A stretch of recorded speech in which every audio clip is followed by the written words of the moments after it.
Senator Cramer, please. Thank you, Mr. Chairman. Thank you, General. Jennifer, good to see you and your family here. This is a really great day, and congratulations. Senator Kane brought up the issue of commercial companies. I want to emphasize small commercial, because one of the things, you're in the innovation business if anybody is in the innovation business. And so I'm going to ask sort of maybe 3 questions in one and let you just opine, if that's okay. So piggybacking again on General Kane, or Senator Kane's point, maybe elaborate a little bit on the role of small commercial space companies that are seeming to, just going great guns, thank goodness, and having access. At the same time, we're coming up on October 1st, at which time, as a matter of legislative policy, the Space Development Agency will move over to Space Force. One of the benefits, I think, of Space Development Agency has been their autonomy, their independence. That's allowed that innovation to really grow. At the same time, I think they and Space Force and all of us will benefit from the discipline, the oversight, and the collective, if you will, of Space Force, the collective opportunities, the strategies, if you will. And that's part of why we stood up a Space Force. And at the same time, and I know there's been some talk already of cyber, once again, the coming together of commercial and government becomes all the more critical. Could you just maybe elaborate a little bit on those specific things, and small SDA and its autonomy blossoming under your jurisdiction, and then the role of cyber and all of that? You hit on the key principle there, and that's that innovation is going to be critical to the success of the Space Force. So I'll start with the small businesses.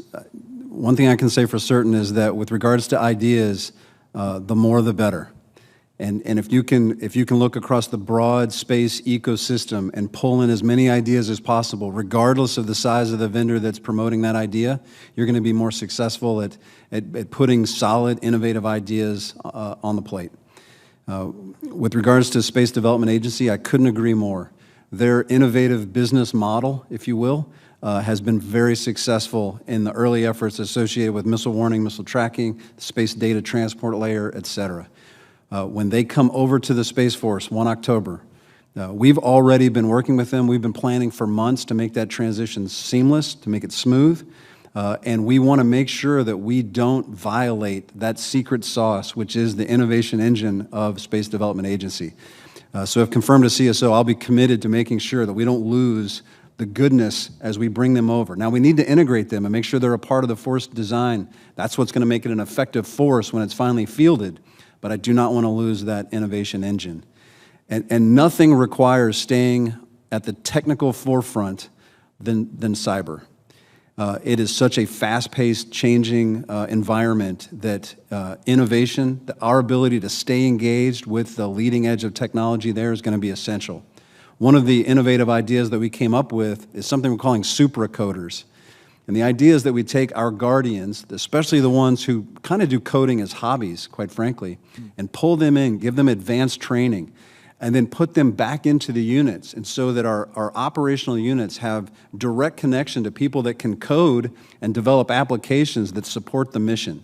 And it's already paying off. We're seeing some new tools being developed for how to monitor our systems and how to do logging, crew logging activities, for example. And so those are the kind of innovative ideas to stay on the forefront of cyber. Thank you.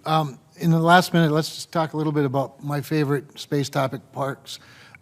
Radar. As you know, the Cavalier Space Force Station has that beautiful old gigantic piece of concrete that watches space and missile warning, of course, and has for several decades.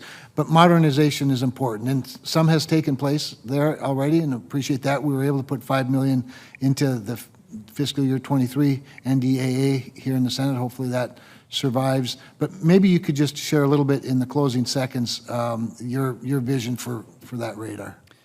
Sir, the missile warning mission is a no-fail mission for us. Missile tracking is going to be just as important with hypersonics. And what those radars provide is not just missile warning, but the space domain awareness. And I certainly will not be able to do my job if confirmed as CSO if I have no idea what's going on in space. And so the more data that we can collect from the sensors on the planet, the better we're going to have for space domain awareness, and I think the better we're going to be able to do our mission. Thank you, General. Good luck. I look forward to supporting you. Thank you, Mr. Chairman. Thank you, Senator Cramer. Senator King, please. Thank you, Mr. Chairman. Are we on?